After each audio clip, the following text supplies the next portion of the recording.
SP కాలనీలో మద్యం దుకాణం అమ్మకానికి అనుమతులను నిలిపివేయాలని పాతపట్నం హౌసింగ్ బోర్డు కాలనీ మహిళలు చేపట్టిన నిరసన కార్యక్రమం 3వ రోజుకు చేరింది.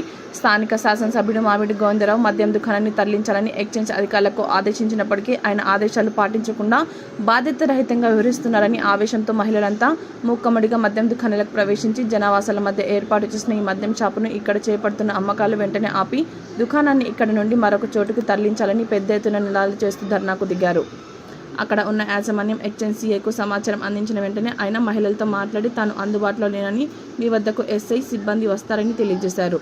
ఎస్ఐ మహిళలతో చర్చించిన పిమ్మట మహిళలంతా ముఖంఠంగా మద్యం అమ్మకాలు ఈ ప్రదేశంలో నిలిపివేయాలని, అంతవరకు మా ఉద్యమం కొనసాగుతుందని తేల్చి చెప్పారు.